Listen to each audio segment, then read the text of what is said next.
वळूयात पुढे. कोल्हापूर जिल्ह्यातील नृसिंहवाडीत दत्त जयंतीनिमित्त भाविकांची गर्दी झालेली पाहायला मिळते. कडाक्याच्या थंडीतही पहाटेपासूनच मोठ्या संख्येने भाविक दर्शन घेण्यासाठी दत्त मंदिरात आले. दत्त जयंतीनिमित्त दत्त मंदिरात जन्म सोहळा सायंकाळी साजरा होणार आहे, त्याची जय्यत तयारी करण्यात आली आहे.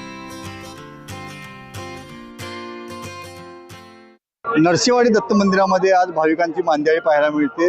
दत्त दर्शन घेण्यासाठी भाविक गर्दी करत आहेत.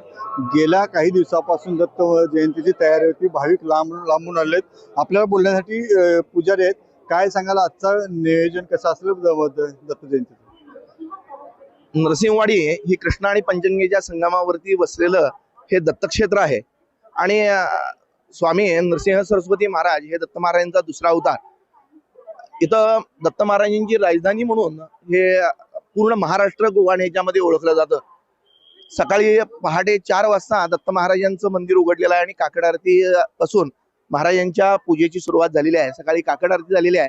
आता येणाऱ्या सर्व भाविकांचे अभिषेक, पूजा, पंचामृत अभिषेक, रुद्राभिषेक सेवा ही चालू झालेली आहे. त्याचबरोबर दुपारी 12:30 वाजता मुख्य पादुकेंवरती महापूजा सोहळा संपन्न होत आहे. संध्याकाळी 3 ते 4 या वेळेमध्ये पौमान पंचसूक्त आणि संध्याकाळी ठीक 5 वाजता मुख्य मंदिरामध्ये महाराजांचा जन्मकाळ सोहळा हा संपन्न होणार आहे.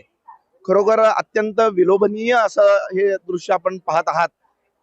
लाखो भाविक पहाटे 3 वाजल्यापासून दत्त मंदिराकडे पायी सुद्धा, सांगली असू दे, इचलकरंजी किंवा या जवळपासच्या क्षेत्रातून पायी चालत दत्त नामाचा गजर करत येत आहेत. दत्त महाराजांनी सर्वांना सद्बुद्धी देवो हीच इच्छा महाराजांनी व्यक्त केली. अमरसिंह पाटील, जय महाराष्ट्र, कोल्हापूर.